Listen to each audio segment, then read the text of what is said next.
Ngayon po magluluto naman ako ng traditional or classic na chicken adobo. Napakadali lang po nito. Ito po ang ating mga ingredients.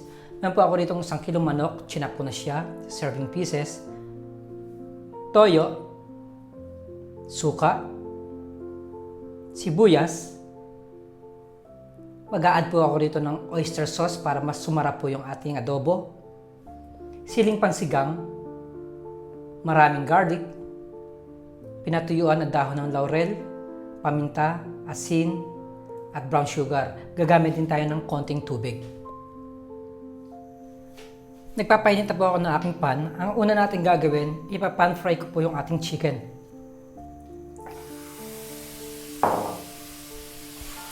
Hihintayin ko lang mag-brown mga gilid niya. Tapos po, pupunta na tayo sa ating susunod na gagawin.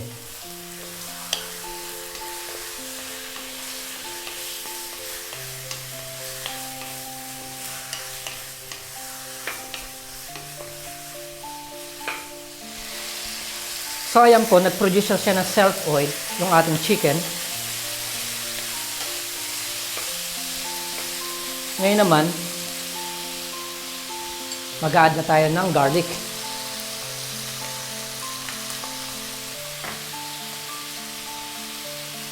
Ating sibuyas, laurel, paminta at asin, brown sugar, toyo,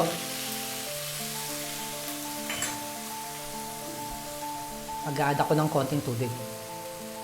Konti lamang. So, lulutuin ko lang siya ng mga 5 minutes. Tapos po, maglalagay na po tayo ng suka, oyster sauce at ang siling haba. So, hayaan lang natin siyang kumulo at maluto ng mga 5 minuto. Okay, tanggalin ko na po yung takip. Palabasin ko ng sandali yung steam.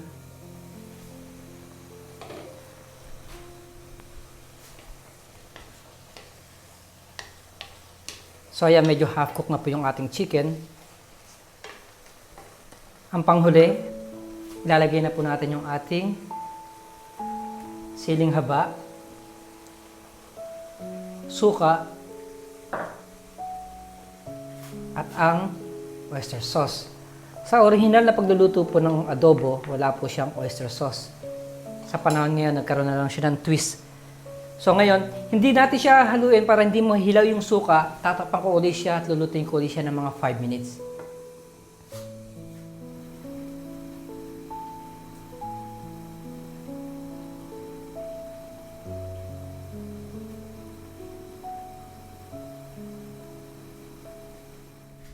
Ito na po ang ating finished product ng napakasarap na classic chicken adobo. Chicken afritada. Ito po ang ating mga sangkap. Meron po ako rito 1 kilong manok. Chinap ko lang siya sa serving pieces. Kailangan din natin ng chicken stock. Yung pong kanyang backbone, tsaka yung ibang balat, pinakuluan ko siya. Yung po ang gagamitin natin. Kailangan natin ng carrots, tomato sauce, patatas, green peas, soy sauce, lemon juice, pinatuyuan na dahon ng laurel, chopped garlic, onion, fish sauce, kailangan din natin ng paminta at asin. Siyempre, kailangan din natin ng mantika. So guys, ang una po natin gagawin, imamarinate po natin yung ating chicken. Tinransfer ko lang sa mas malaking lalagyan yung ating manok. Lalagay na ako ng paminta, lemon juice, kung meron po kayong kalamansi juice, pwede rin, at toyo. Kailangan lamang po i-marinate natin siya ng mga 1 oras bago natin siya i-pan fry mamaya.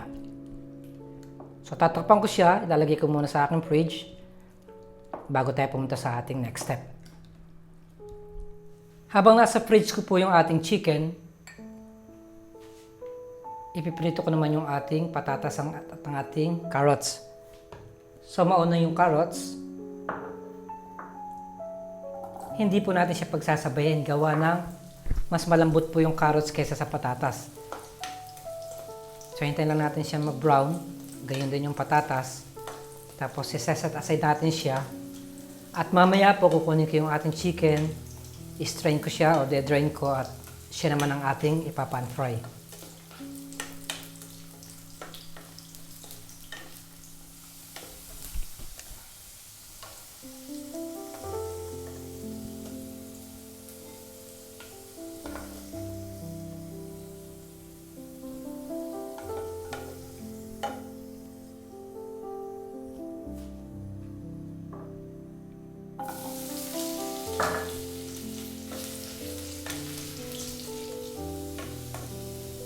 So okay na po siya. Patayin ko ng ating kalan.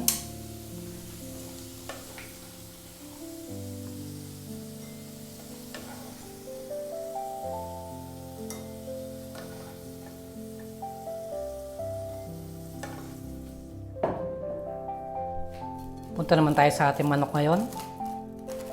Tanggalin ko yung kanyang cling film.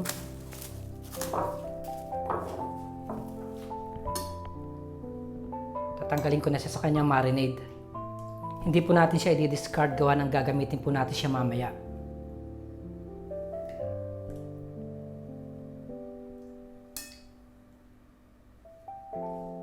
Okay po, natanggal na po natin yung manok sa ating marinade.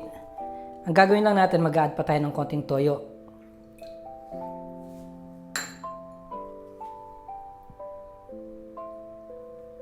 Tapos po, pupunta na tayo sa aking kalan. At i-deep fry ko na or ipapan fry ko ang ating chicken doon sa mantika na pinagprituhan ng patatas at carrots. Okay, mag-start na tayo magprito. Hindi po natin siya i-over fry. Kailangan mga 5 minutes lang, tapos hahanguin na natin siya. Hintayin lang natin mag-light brown yung mga gilid.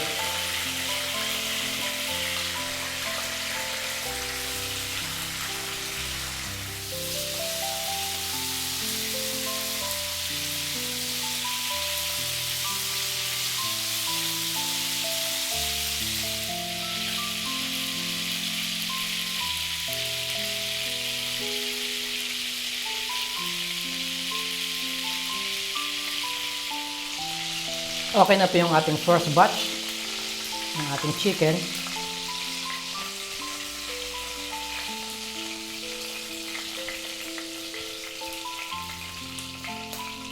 Punta na tayo sa ating second batch. Tapos po mamaya po mag-i-start na tayo mag-gisa.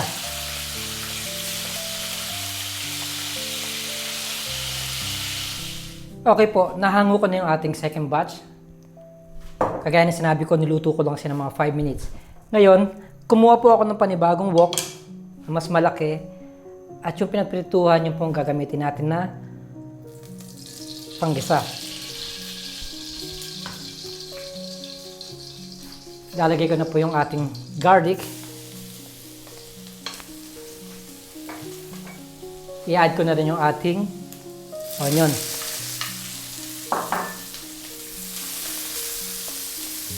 Kinahan ko lang yung apoy.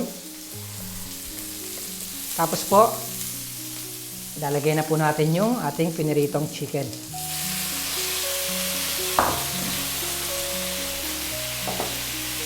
Yung pong kanginang marinade, isasama na rin natin.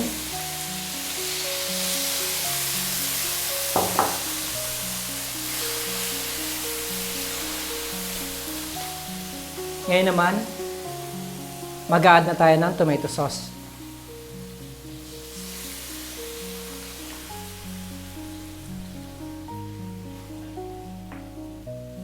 Dried bay leaves,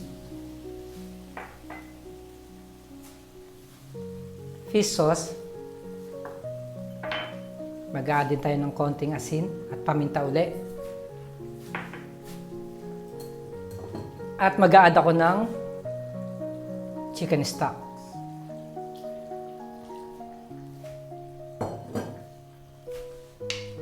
So lulutuin ko lang siya ng mga 5 minutes uli.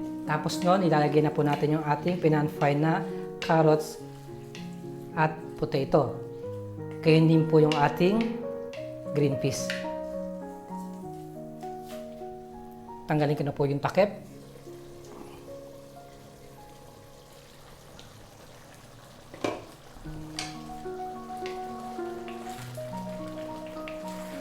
At ang panghuli, i-add na natin yung ating patatas at carrots na pinirito. Haluin ko lang sandali bago natin ilagay yung ating frozen green peas.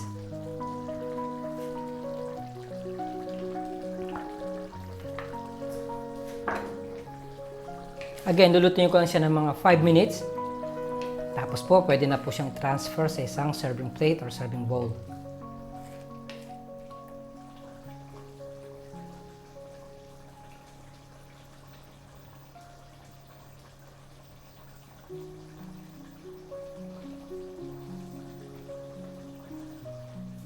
Ito na ang ating finished product ng napakasarap na chicken afritada.